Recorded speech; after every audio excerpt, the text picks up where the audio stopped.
These are Gen Z, Gen Alpha words.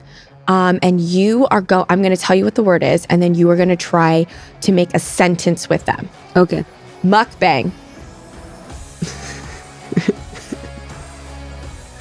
Did they seriously mukbang?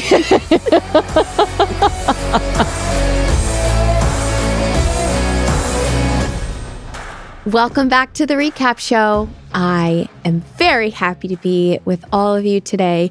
Thank you so much for listening to Tobin and I yap consistently. Just love that sweater. Me too.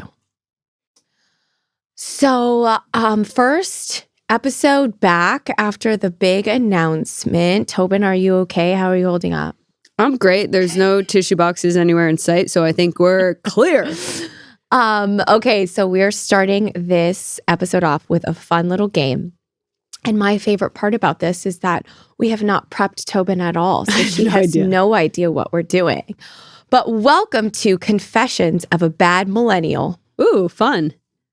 So this was inspired because, as you all know, we are very bad gays. But we are also bad at other things. Alas. And one of them is understanding Gen Z speak. And I was recently at a dinner table on a long away trip, and I just could not understand what the kids were talking about. And so they wrote me a little dictionary. Oh, that's cute. Yep. And these are Gen Z, Gen Alpha words. And you are I'm going to tell you what the word is, and then you are going to try to make a sentence with them. Okay. Okay? Yep. Slime. Oh, he's so slime. What do you think that means? I think it means like gross. It is your ride or die. Someone who is willing to do whatever for you. And I think You're my slime? Used it properly. He's so slime. He's my slime. Are you my slime? I am slimy. Good start. Is there an emoji that goes with that? Beats me. I only know what's on the card. Okay, the next one. ASMR. It sounds like something that I would have heard somebody say on the pit. Hey, this patient is ASMR. Let's go. Okay, so this, they didn't explain it to me. They actually just showed it to me. And it's a series of videos that people watch. So they start with that. I'm not on TikTok. Okay, no. ASMR is the relaxing, tingling sensation that some people experience in response to specific audio or visual triggers. Oh yeah, like the sand ones. Yeah, and so it'll be like this. I watched so many. This was my favorite one. She'll be like, I'm getting a facial. And then she'll be like getting a facial, and you'll just hear like the lotion on her face. You know what I mean? And there's just like an amplified sound. What does this say about the next generation? That's what I want to know. Can we get a psychologist in here? I know. We need experts. Maybe they're just like so far from their own senses at this point because they're seeing everything through a video that they need this sensory overload. I said, have you ever sat outside and listened to the trees? Exactly. Because the wind blows through them and it's ASMR. Ooh, I like that. Okay. Mukbang. Did they seriously mukbang? You just said bang, basically, but you added Is mukbang. It not bang? It's a type of ASMR where people eat large amounts of food and then you listen to it. That sounds so disgusting. The only place that I feel like we would have ever witnessed that in our generation was like a Nathan's hot dog competition. Yeah, exactly. Like where they're like dipping the hot dog in water and like just shoving it in their mouth. That makes me sick. Yeah. Tatiana. It sounds like a rapper. So you're in the right ballpark. Keep trying. Tatiana. Well, now that you said it like that, It must mean. Use it in a sentence. That's sounding a lot like Tatiana. But what does that sound like? I don't know. Like someone that's using a lot of like lingo that I don't understand. Do you know what a thought is? Yeah. What's a thought? like a idea in your mind? Oh no. THOT. No, what is that? A thought is a hoe. That's a made up word. Right? A thought. No, it's like in rap music. It's like a hoe. Okay, so this is hoe. What? Okay, so then in one specific song, they took thought to the next level. Like she's a thought. And then it was like Thotiana. She's a hoe named Tatiana. Thotiana. Like it's a rap lyric. Wow, I am so far off. Okay, rapid fire because I'm just having so much fun. Riz. Oh, I do know what this was. Charisma. Skibbity. No idea. Nobody knows. And there you have it. That Confessions was horrible. Of a bad millennial. I have a question, Kristen. Yeah. Is this when you decided that you needed to retire? Honestly, yeah. Except for, I was sort of happy that I knew what Thotiana was. We know you love staying up to date on the latest shows, music, and moments. And now there's something new in fitness you need to know about. The Peloton Cross Training Tread Plus, powered by Peloton IQ. This is Peloton's most elevated piece of equipment yet. With Peloton IQ, you get intelligent strength coaching that actually counts your reps, fixes your form, and tells you when to push harder. It's like having your own personal trainer, but way smarter. And here's the best part. You're never stuck in one routine. With the swivel screen, you can go from running to strength training to stretching all in one workout. Plus, Peloton IQ builds personalized plans matching you with classes that help you reach your goals. Each week, it recommends classes with instructors who match your style, so it feels like the plan was designed just for you. And in a way, it is. It's smart, it's fresh, and it's definitely trending. This is more than equipment. The new Peloton Cross Training Tread Plus is a tool for transformation. So let yourself run, lift, stretch, push, and go. Check out the new Peloton Cross Training Tread Plus at onepeloton.com. As athletes, we've always understood that what we put in our bodies matters. It's the foundation of everything: performance, recovery, energy, longevity, and the same is true for our pets.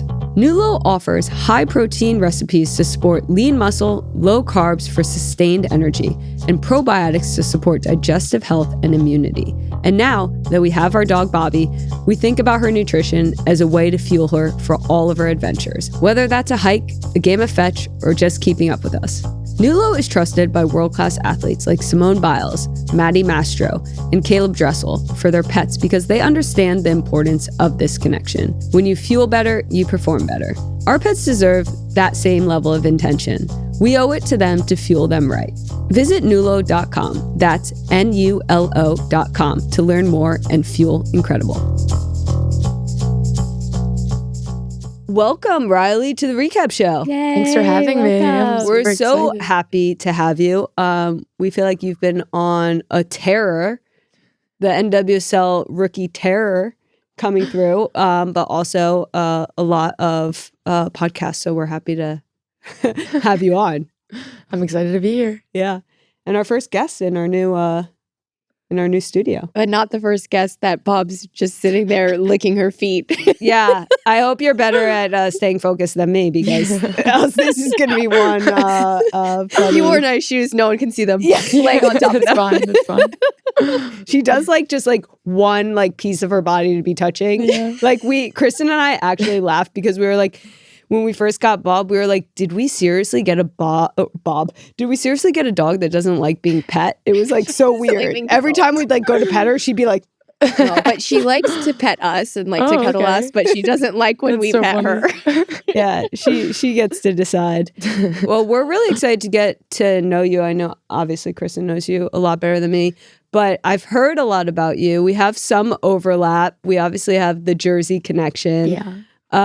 You're from South Jersey. I'm from North Central Jersey, but we have the PDA overlap and we have a dear coach overlap in Mike O'Neill. Yes. Can you tell me about your relationship with him? Yeah, Mike O'Neill is I consider him like a dad to me. He's one of the best coaches I've had and one of the best people I know, I think. I still talk to him as much as I can. And yeah, I think just my 4 years at Rutgers, he made it the best it could have possibly been. and he's so supportive and caring, and yeah, I thank him so much. Yeah, when I watch you play, I literally hear Mike's voice. Like everything that Mike taught me. So I had Mike O'Neill in my PDA days, and I completely agree with you. It's kind of crazy because now at the end of my career, I've obviously been coached by a lot of coaches, and I can honestly say my youth coaches, and in particular Mike, I was so blessed at a young age to have someone like him who completely helped mold my game and who I am as a person. But when I watch you play, I hear his voice because he loved the competitive fire, and he loved when players would like go at people, and he loved players that had grit and like would stand up. And when I watch you run, and when I watch you fight, when I watch you play, I just like, I hear his voice. I don't know if that's because he's also a Jersey guy, but it's like something about that. No, yeah, I totally agree. But like, I do think like there's so much history that comes out of soccer in New Jersey. Amazing players that have come out of the area, small state, but awesome for soccer. You've obviously stayed there. You then went to Rutgers. So this is the first time you've been out of New Jersey. Was that a big shell shock for you? Yeah, I think at first it was like super exciting and intimidating also. But like just thinking about like being in LA, it was just like such a cool thought, especially like coming from such like a small town. So yeah, I think that was one of like the main things that drew me in, just like the environment here is so cool. Yeah, and you have a really special story in terms of you obviously played your 4 years of college, which is crazy because when you look at, you're 22 years old, but you have teammates that are a lot younger than you that either like went to a year in college or whatever, but you actually did 4 years and you came in as a trialist, which I think is what's blowing everyone away. And from day one, you had something to prove. What was that like, coming into a locker room with someone like Christen towards the end or at the end of her career? Like this is a big jump. Yeah. Yeah, I remember like coming into the locker room and like knowing that like Sid and Christen were in there, and I just felt like it felt like I was like in the room with celebrities, and I didn't want to I didn't want to be like weird and like fangirly because that would you'd probably be like, what the heck? But, yep. No. Yeah, I kind of it was just so cool. I think like playing soccer your whole life, and I like grew up watching all of you play, and you guys were like the OG team, I feel like. So just like being able to actually like not only like be in the same locker room, but also practice with them and stuff. It was like everything kind of just came together. How did you kind of get the opportunity to go on trial with Angel City? Like from a pathway perspective, how does that work? Yeah, basically I got an agent out of college, and then they just reached out to like all the teams in the league. And at first, like we wanted like an offer kind of, but it seemed like no one was really willing. Why do you think that? I don't know. I guess like sometimes I feel like Rutgers and those kinds of teams are like overlooked maybe a little bit. When you came from club to college, choosing to go to Rutgers, where were you in your career path at that point? Did you want to stay in New Jersey? Did you have other options to go other places? Yeah, I didn't really look at too many like other options. I committed like super early, like 8th grade. Mike stole you away. He saw the potential and he was like, 8th grade? Yeah, like summer of 8th grade, yeah. And you could change your mind. Yeah, you're just loyal. I had my heart set on Rutgers. Yeah, just like watching my sister play and getting to know their staff and Mike O'Neill. It was just like the place that I wanted to be, and knowing that my parents could come to every game and stuff like that. So yeah, I think that's what kept me home. And I think it was just cool to like represent Jersey and get to experience all of those things. So yeah, so then obviously you had a lot of success, but do you think that because of Rutgers, like in terms of like the powerhouse schools, that's a reason why maybe you didn't get picked up? Yeah, like I feel like there's just like certain teams, or like I feel like it's just not as like attractive for like the professional teams. But when you would match up like with other colleges and stuff like that, were you at that point considering like, oh, I want to be a professional, like this is the path that I want to continue to pursue? Yeah, I definitely knew like early on. I think like from the very beginning, I always like would watch my sister, so she was always like 2 steps ahead of me. And I know when I was in like, I want to say middle school, maybe young in high school, she was playing professional as well. So I think it was just like always like written in for me that that was something I wanted to do. And yeah, just watching her play and be in that environment, it was like, I felt like I wanted to do it too. So you got the opportunity to come on trial and you had hoped for maybe just like a contract outright. So what did it feel like coming in and trying out? Yeah, it was definitely a really long process. That's like the one thing that, like, thinking back to it, I feel like sometimes I forget and I try to like reground myself to like where I started, because I remember like coming in, I was like super nervous. And then I think after like a couple of days, I was comfortable. Like everyone was like joking around. I feel like the vibes were really good. But yeah, I think just like I had to learn like throughout it just to take it day by day, because thinking too far ahead in the future would make me like really like anxious because I didn't know what was going to happen. But yeah, I remember they would just say like, they would do like certain check-ins, like Mark Parsons and stuff, and just say like, basically how they were like still deciding and stuff. So I was like, it got like super like, not like frustrating, just like mentally like challenging, which I think was good for me as a player. But yeah, I remember after like a month and a half, maybe I want to say, then Coach E, she was like, Mark Parsons wants to see you. And I was like, finally, like whether it's a yes or a no, like I'm getting an answer, yes. And then, yeah, they offered me and I was like.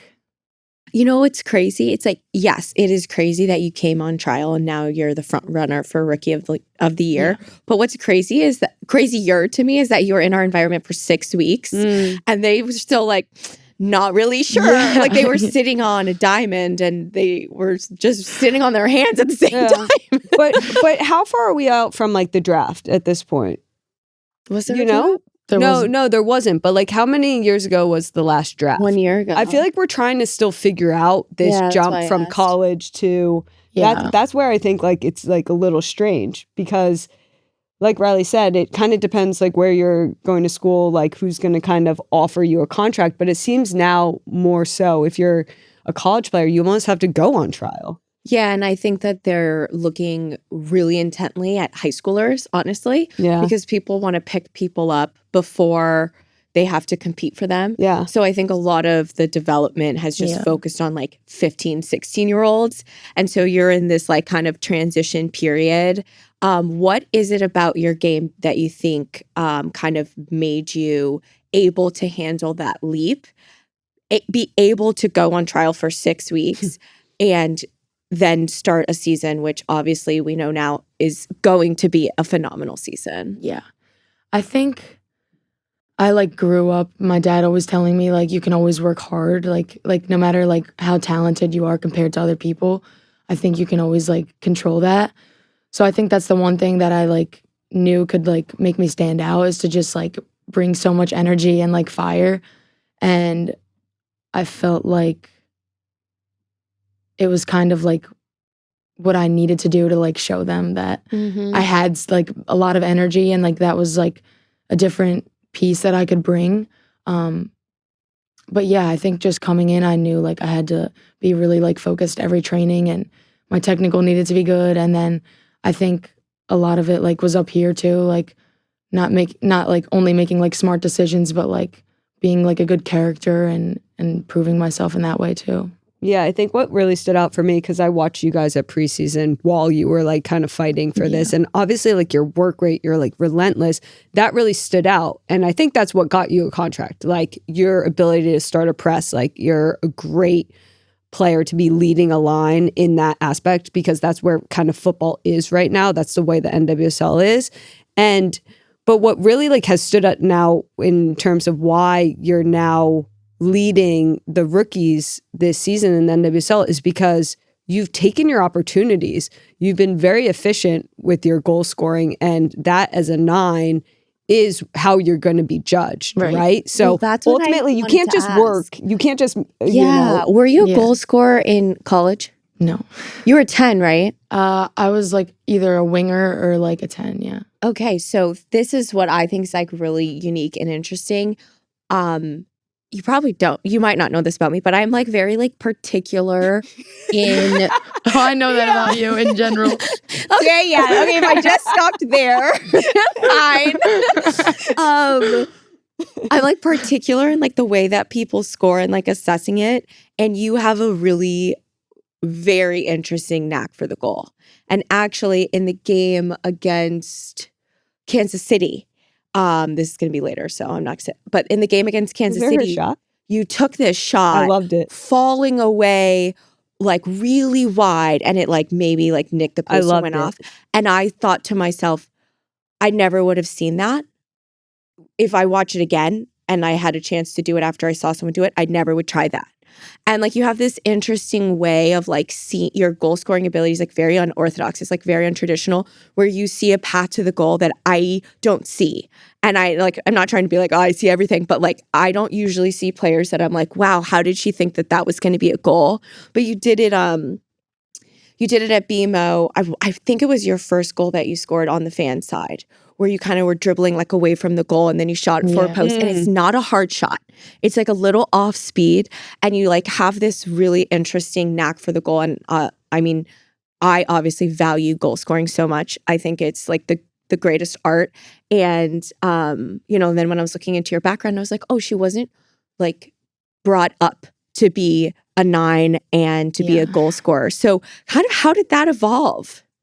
Yeah, I don't know. I think, in college, I was like always looking to like dish it out and like be the assister. But now coming in as like the 9, it was a super different dynamic.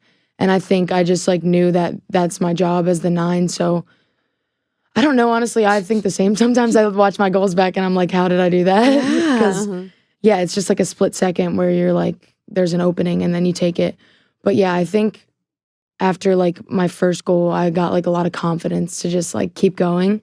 And yeah, I feel like when I would just see like a window and like you look up for a second and you see a spot and then you just kind of try to aim for it. Yeah, and that's like an instinct. It's a goal scorer's instinct, and it's really awesome. It's also see. like it's fun to watch. Yeah, actually in the game against Kansas City, because I was thinking the same thing about that shot. It's also just like a feeling, because you're obviously playing a little bit further from the goal in that game. And it was like this feeling where the team hadn't yet really created a chance. And this is what I love and I value about like all attacking players is like, it's your job to change the feeling of games. You know, anything can be happening like in the game, but if you get a shot or if you score a goal, all of a sudden the game changes. And that's like what I was like, why I was so impressed by the shot is because you forced the momentum to change in a different way by taking a shot like that, because it was so unexpected, but it also was so genius in a way because it was really quite possible. You know, like you look back at it and you're like, there was a window of opportunity there to score, you know, which was really unique and cool. And like we were always talking about like little like special qualities, you know, and I think everybody has been absolutely amazed with your story, given how you came into the season and now like what you're doing here at Angel City. I'd like to know, like in terms of you came in as a trialist, now you're leading, you know, this Angel City team in goals, and you're also leading this rookie class. How have your expectations of yourself changed? Like you went from basically being like, I just want to know if I'm going to get a contract or not, to now all of a sudden, you know, your coaches, your teammates are demanding a certain like level from you. Like how has that changed in yourself, you know? Yeah, I think coming in, it was kind of nice to have like no expectations for myself. Like no one really knew who I was. It wasn't like, oh, she's supposed to be like, so it was kind of like a cool aspect where I kind of had like no pressure to do anything. So like going out there and just like basically having fun and trying to prove myself was like really cool. But I feel like now as like the season's progressed and like I've scored a lot of goals, it's like a different type of pressure. So now it's like expected of me. So, which is good, but it's also like, I feel like as a forward, you always think like I want to score, but sometimes if you think too much, then it can kind of like do the opposite. But yeah, I think just like knowing that I have to continue to like prove myself and be consistent, I think that'll be the most challenging part. Yeah. And what motivates you? Because I've obviously seen how much our team changed it's almost like our season was 2 seasons. And because we got a new coach halfway, I almost feel like when you come into this league, you have this window where like no one knows what to expect from you. And then teams start to scout you and learn. And I feel like in this season, the second half of the season almost feels like your second season. Yeah. We've got a new coach, a new style of play. And, I do think that the staff has been hard on you. And I think from the outside, it looks like, and it will look like and be like this awesome season. But I think firsthand, I've seen that there's been a shift in that expectation on you. And I'm wondering like kind of what motivates you now as we go into this final stretch of the season. Yeah, I think just knowing that like there's a couple games left, I think for me mentally, that's like you're about to like finish a marathon and you're like just there. So like there's like no time to be like tired or like just like sit back and like, oh, like I don't feel like it. Like it's like go time now. So I think it's kind of like lighting a new life. And I hope that it can spread to the rest of the team, and just like knowing that we have 3 games left that we need to win. And then I think doing that once we get to playoffs, it's a whole new life. So reborn. Yeah. I love that once we get to playoffs. Yeah. I do think though, I kind of like want to challenge this idea, because sometimes I get like a little bit upset that like you've had this breakout season, and I think expectations can be like sometimes just like so messed up, because I believe in a world where like Riley Tiernan should be like, just like protected from expectations. I always say this about young players, like that they're just like thrown into this like gauntlet, and it's just like expectations, like that she doesn't have to be the end all be all to like Angel City. Like she just got a contract, you know what I mean? Like let's now like create a structure that now she can like grow and build and whatever. The structure doesn't exist because the structure doesn't next exist. Thing is you get called into U23s this summer. Yeah. And then you're looking at the full national team, and that's like how it goes. It's an amazing trajectory. I just think I'm like I like feel like I have this like maternal instinct for players now, where I'm just like, let's just, take care of them, make sure they're all right. Like take off the expectations. But I do think also it's going to be of service to you, because like you do handle pressure, and like that's why you are where you are. Like you got to play your first home game in one of the best stadiums and environments in women's professional soccer. Like you're not, I played my first professional game, and I had the expectations of the world on myself, and I played in front of 500 people, you know what I mean? And it's like you lit the place up. So it's like, there's expectations, but like, for those that are going to make it, like you have to turn that into the pressure into something special. And you've been able to do that. And I actually think you feed off of it. Yeah. Like I can see it, you have like great competitiveness, like winner's mentality. But I think when that crowd goes nuts, and when you score early, like you actually come alive more. And I think that's like a part of it sounds like it's a part of like your upbringing and your dad, and like the way, the style that you bring to the game is like, it's really strong. Like Tobin always, when we watch games, she always says like, your team wins if all the players can show their special quality. Like it's that simple. And she actually always uses Macy Hodge as an example, because she's like, every time she's on the field, you know exactly who she is as a player, because it's so obvious.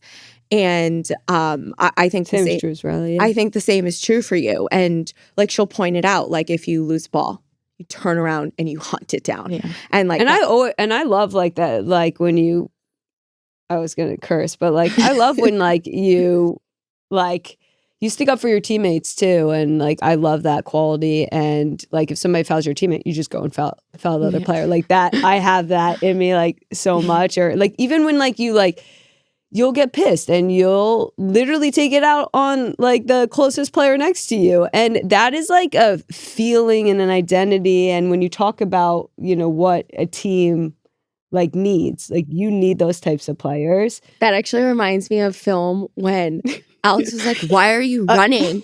And you were like, "I was just angry." Yeah, I was pissed.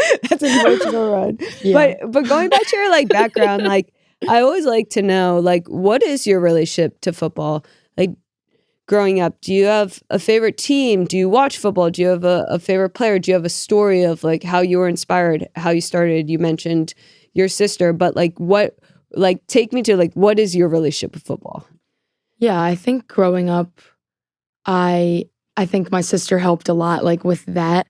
Like I was thrown into like high level clubs at a way younger age because like my parents, she was kind of like the experiment. And then like by the time they found like PDA for her, she was like a little bit older than I was. So then I was put in PDA when I was like 12.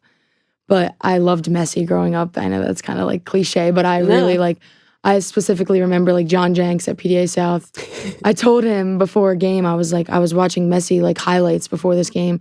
And I remember that game, I was like, I scored like 3 or 4 goals just because I was like thinking about what he was doing. And I just literally like, I remember the goals were so similar to it, just like dribbling through. But And then obviously I grew up watching you guys play in the Olympics and stuff like that.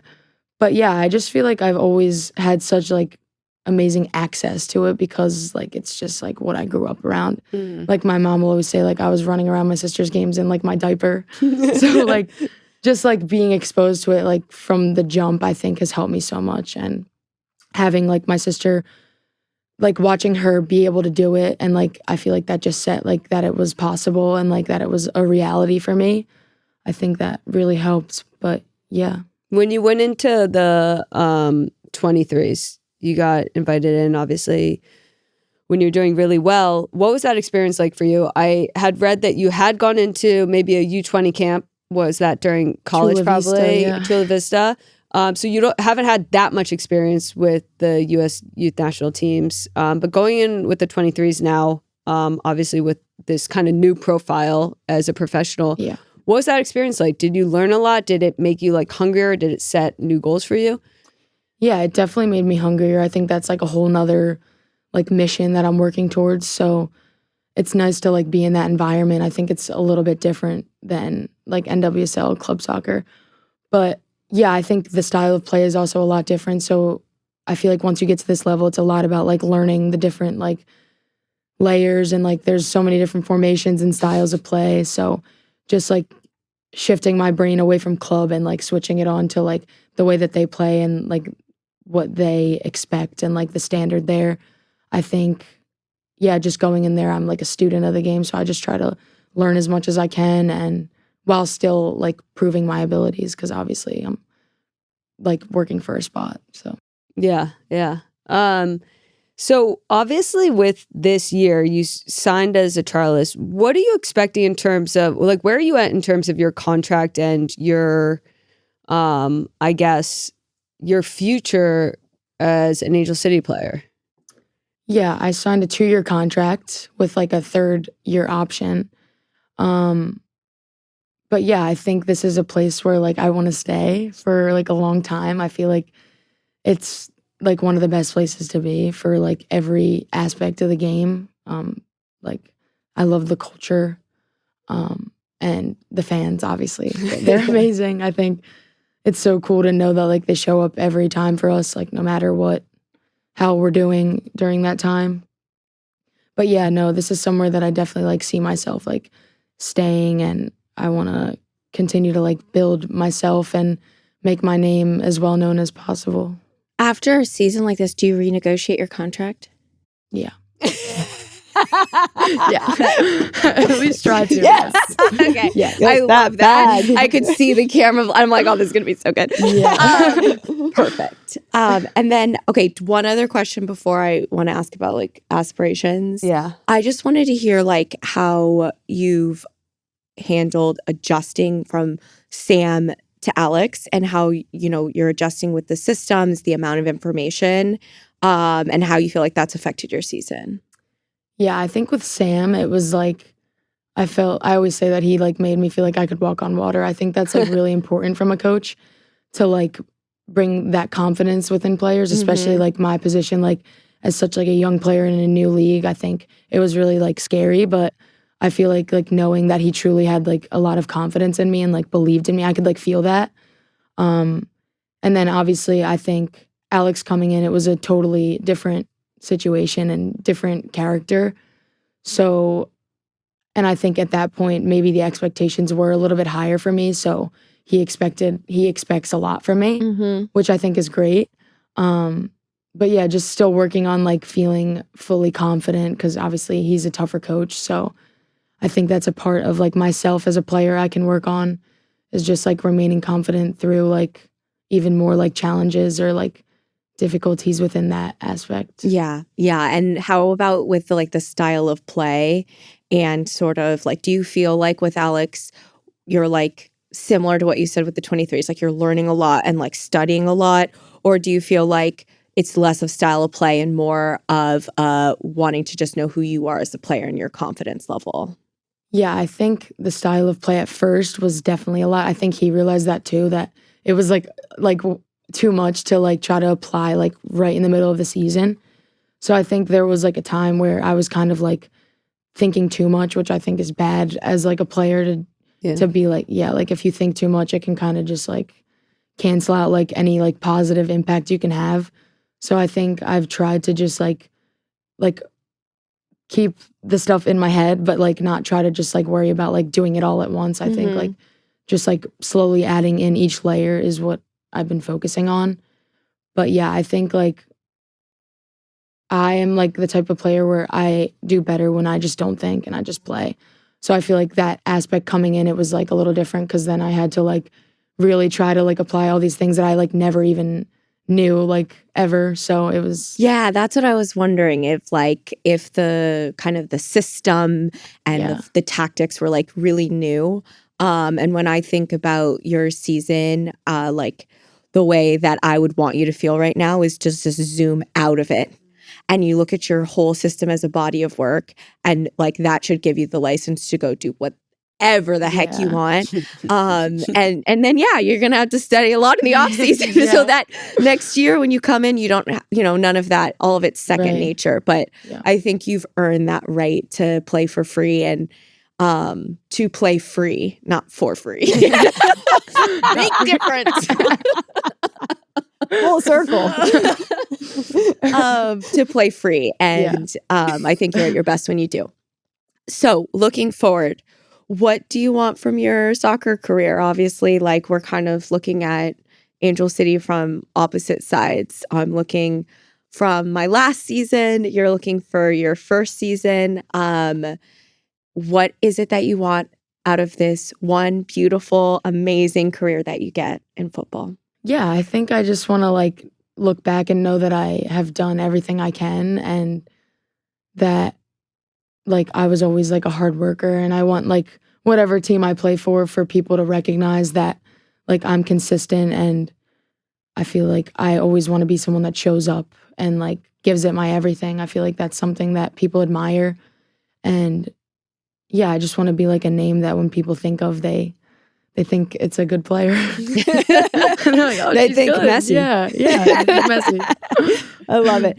All right, we decided we wanted to play a game with you. Okay. Are you good at games? Depends what kind.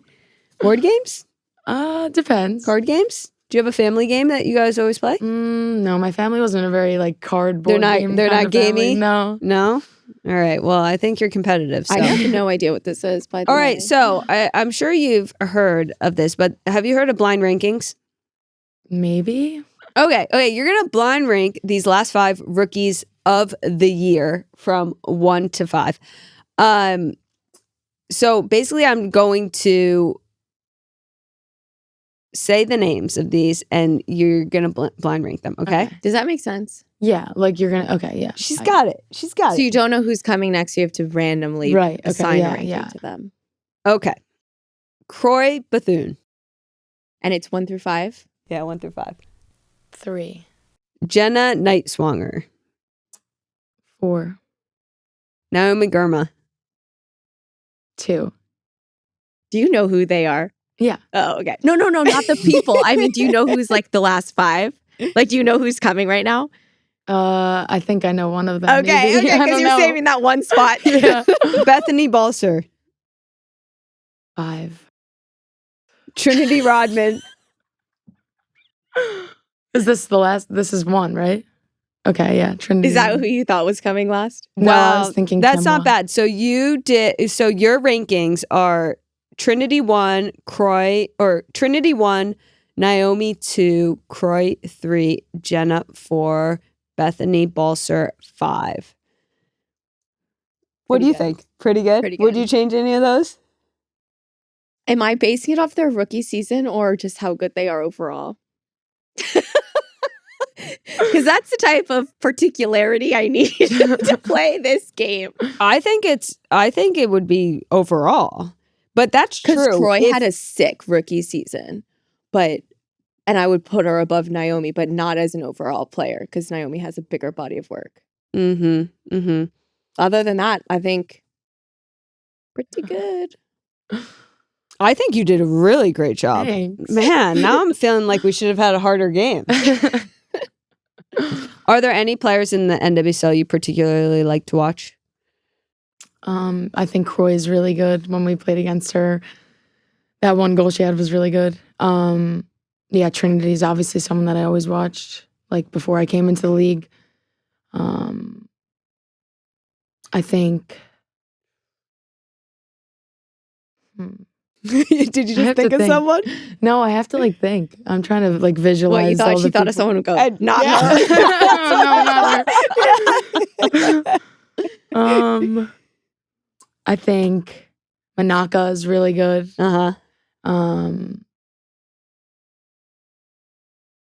If you could steal any player and bring him to Angel City, who would you steal?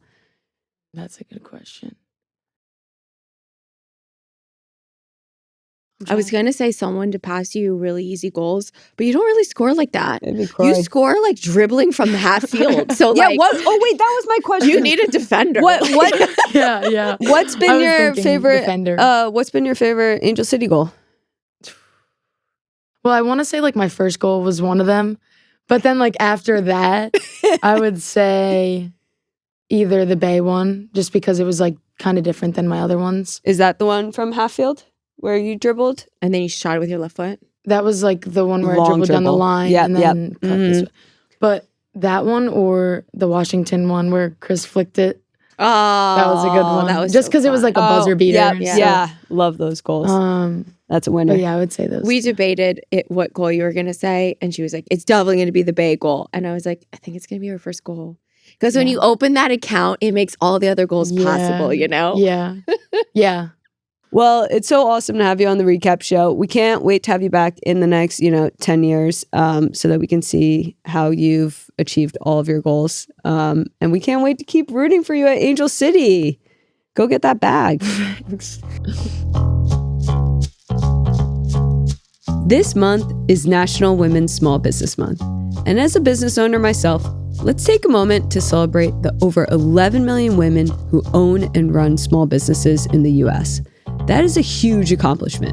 And honestly, running a business takes grit. But let's be real. Being a business owner isn't easy. You're balancing your work, your life, and if you need to hire new people, that can feel overwhelming. That's why we love ZipRecruiter over here at Re. It makes hiring simple so you can find the right person fast. Their powerful matching technology gets to work right away, showing you the most qualified candidates for your role. And you can even see instantly how many job seekers in your area are a match.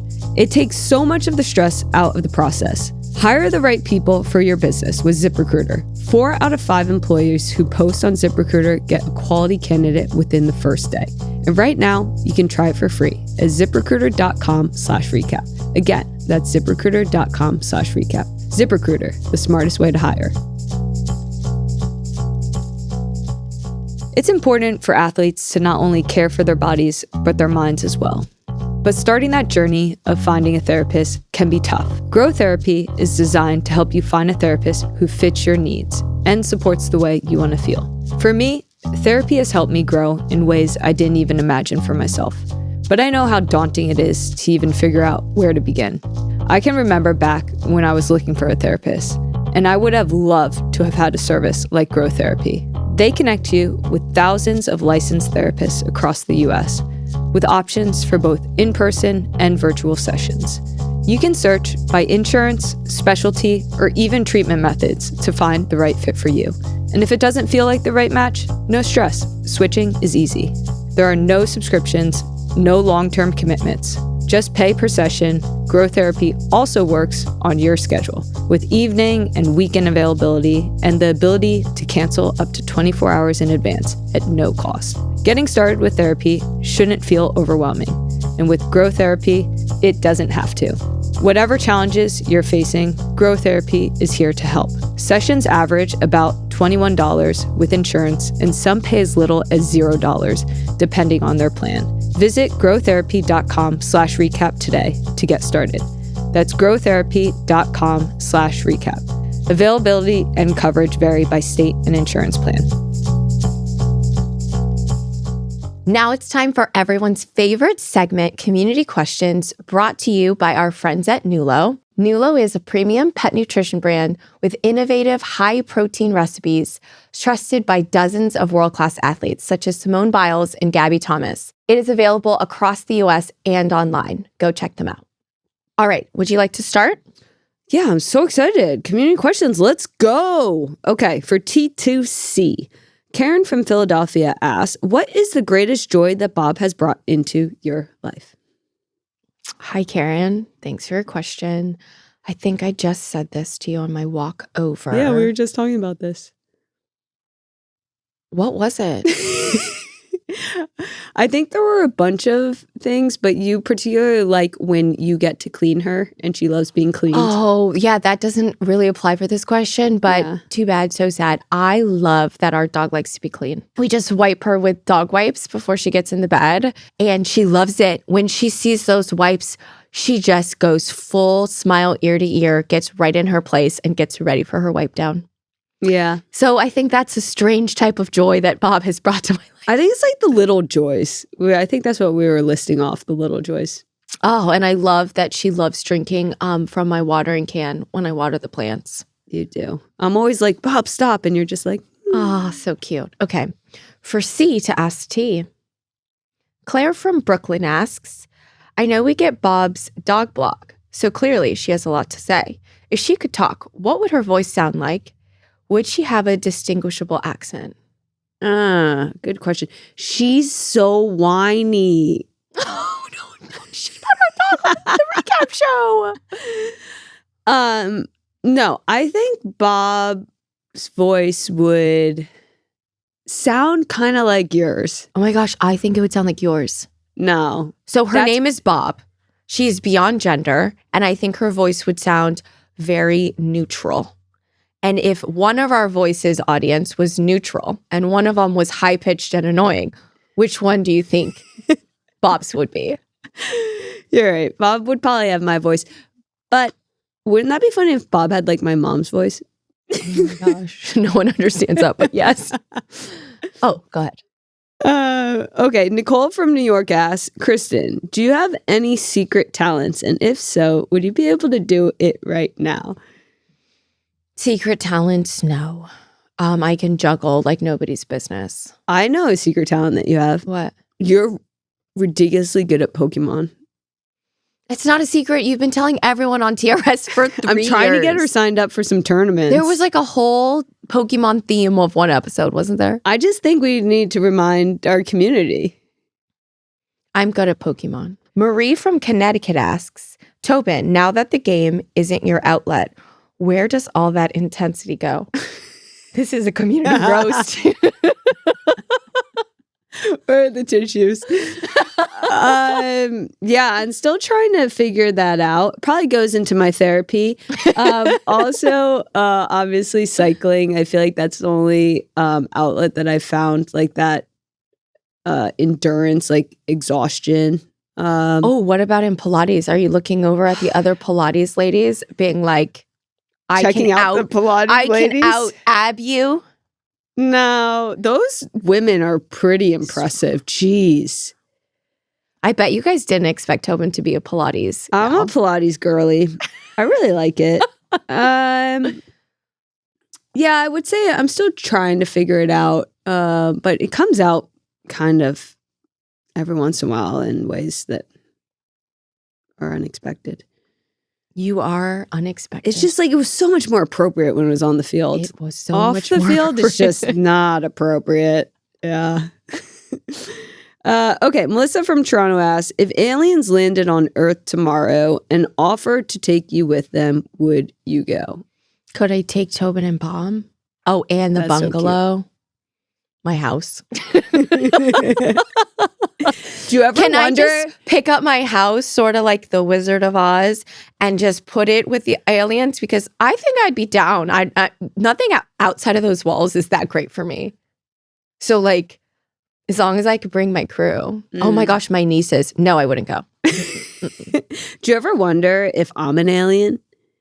No, because when we're walking down Venice Beach, you usually point out the aliens with a lot of reverence and fear. Totally. I can definitely spot aliens. Yeah. There are aliens among one time us. we went to see where the people do roller skate dancing, and Tobin was just like fixated on these two men that were just normally just skating around, and she just was completely positive that they were aliens. Definitely.